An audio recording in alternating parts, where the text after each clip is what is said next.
नमस्ते बच्चों, Narayan live class में आप सबका स्वागत है। आज हम जिस विषय की चर्चा करने वाले हैं, मैं उसको एक उदाहरण से समझाती हूँ। मैं अभी कुछ वाक्य बोलती हूँ, आप सुनिए। नमस्ते, मेरा नाम नागश्री है। मैं नारायण नागरबावी ब्रांच की हिंदी शिक्षिका हूँ। मैं आज आपको एक कहानी सुनाने वाली हूँ। एक दिन एक राम लक्ष्मण सीता सारे वन में जा रहे थे। Suppose if I tell like this, कुछ समझ में आया? नहीं ना? तो यहाँ पे हमने क्या गलती की? मैंने कहीं पर भी शब्द वाक्य को नहीं रोका। Continuously I am telling, so not understand, right? तो जब भी हम वाक्य को लिखते हैं या बोलते हैं तो थोड़ा सा विराम लेते हैं। We'll stop for a while. We'll change our tone, right? तो उस जहाँ पर हम ठहरते हैं वहाँ पे कुछ चिन्हों का हम उपयोग करते हैं लिखते समय, तो उन्हें हम कहते हैं विराम चिन्ह। तो आपका जो आज का असाइनमेंट है विराम चिन्ह, उसकी हम आज चर्चा करते हैं। आपका पहला प्रश्न क्या है? वाक्य में जहां पे हमें थोड़ा रुकना हो या अलग अलग व्यक्ति या वस्तुओं को अनेक व्यक्ति और वस्तुओं को अलग अलग करके लिखना हो, तब हम किस चिन्ह का उपयोग करते हैं? For example I tell you children, Ram Lakshman Sita वन में जा रहे थे और वहां पे जंगल में उन्हें कुटिया बनानी थी जहां पर बहुत शांत वातावरण था।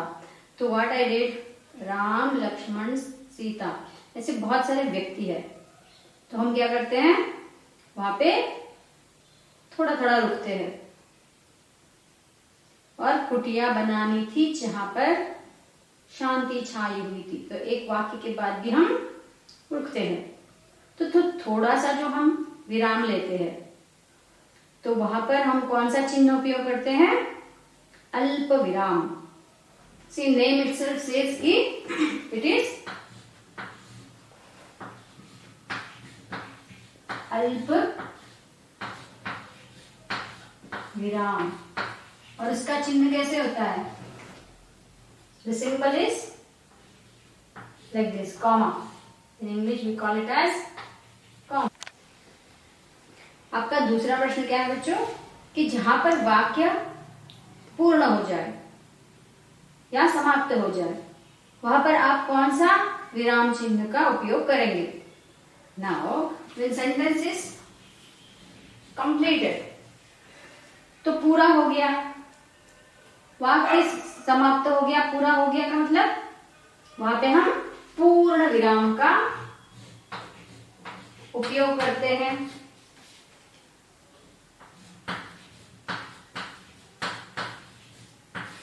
और उसका चिन्ह कैसे होता है? हिंदी में हम पूर्ण विराम कैसे लिखते हैं?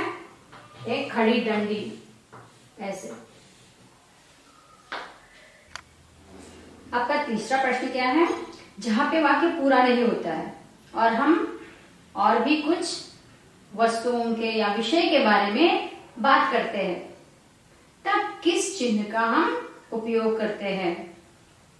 निम्नलिखित उदाहरणों द्वारा हम समझाते हैं कि तो वाक्य भी पूरा नहीं हुआ है, अब नीचे हम कुछ उदाहरण भी देखते हैं, तब हम किस तरह के विराम चिन्ह का उपयोग करते हैं? तो तब हम उपविराम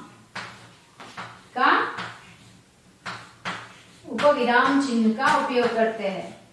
और उसका सिंबल कैसे होता है, उसका चिन्ह कैसे होता है बच्चों? कोलन। ऐसे दो बिंदु होते हैं। आपका चौथा प्रश्न क्या है? तुम कहाँ जा रहे हो? इस वाक्य में उचित विराम चिन्ह लगाकर से पुनः लिखो। से तुम कहाँ जा रहे हो? It is nothing but question, हम प्रश्न पूछ रहे हैं, तो यहाँ पे कौन सा चिन्ह लगेगा? तुम कहाँ जा रहे हो, तो यहाँ पे हम क्वेश्चन मार्क प्रश्न चिन्ह लगाकर इस वाक्य को पूरा करते हैं। तो आपका जो 5वां प्रश्न है बच्चों, इसमें है कि जीवन में सुख दुख तो चलता ही रहता है। इस वाक्य में तुम्हें उचित विराम चिन्ह को लगाकर इसे पुनः लिखना है। तो अभी देखो, जीवन में सुख दुख, सुख दुख क्या है? युग्म शब्द है, पेयरिंग वर्ड्स। तो यहाँ पे हम क्या करेंगे? सामासिक चिन्ह लगाएंगे, ये जो हाइफन लगाएंगे।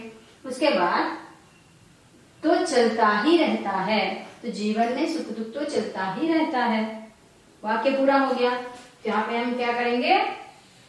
पूर्ण विराम लगाएंगे। छठा प्रश्न क्या है कि किसी की कही हुई बात को उसी तरह प्रकट करते हैं, तब किस चिन्ह का हम उपयोग करते हैं? As it is, direct speech. जब किसी ने कही हुई बात को हम ऐसे ही बोल देते हैं कि गांधी जी ने कहा था कि हमें सत्य और अहिंसा के मार्ग में चलना चाहिए। तो the sayings of Gandhi ji, what will do? Will put in one विराम चिन्ह, पंक्चुएशन हम जो यूज करते हैं। तो उसे कौन सा चिन्ह उपयोग करते हैं हम? अवतरण, अवतरण चिन्ह या उद्धरण चिन्ह, उसे क्या कहते हैं? उद्धरण चिन्ह कहते हैं। और इसका सिंबल कैसे है बच्चों? तो उसे हम अवतरण चिन्ह डबल इन्वर्टेड कॉमा में लिखते हैं इसे।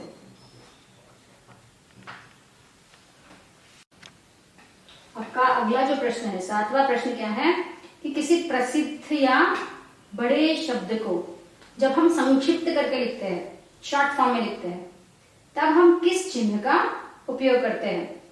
तो हम तब लाघव चिन्ह, ऐसे गोला लगाते हैं, तो उसे हम कहते हैं लाघव चिन्ह। शॉर्ट फॉर्म चिन्ह, अब्रिविएशन से हर्ड, तो बीएड, नासा, एसएसएलसी, तो ऐसे शब्द जो होते हैं तो वो बड़े बड़े शब्द होते हैं। National aeronautics space organization, okay. तो ये जो बड़ा शब्द है हम क्या करते हैं? NASA, NASA। तो तब हम बीच में क्या करते हैं? ऐसे चिन्ह का उपयोग करते हैं, तो इसे कहते हैं लाघव चिन्ह। लाघव का मतलब ही शॉर्ट, लाघव का मतलब होता है शॉर्ट, तो हम लाघव करके लिख रहे हैं, तो ये होता है लाघव चिन्ह। जैसे कि अभी BE, बैचलर ऑफ इंजीनियरिंग, तो हम कैसे लिखते हैं? B, ये लाघव चिन्ह ऐसे लगाते हैं, E।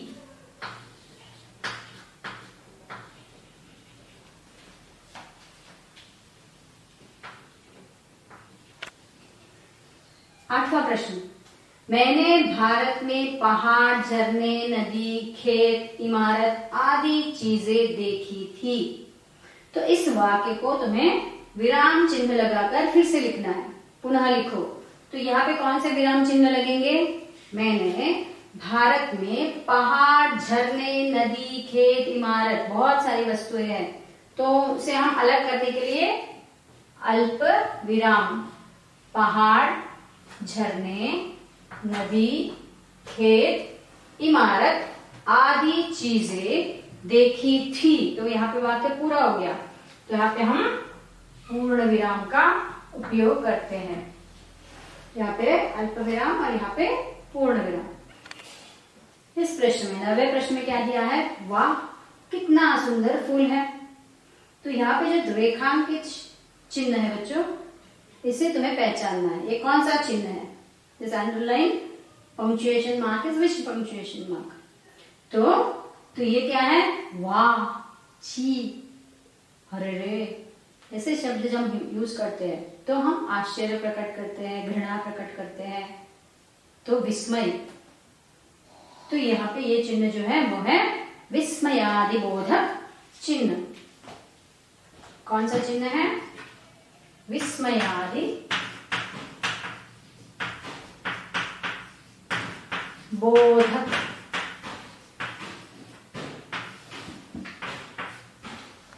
चिन्ह।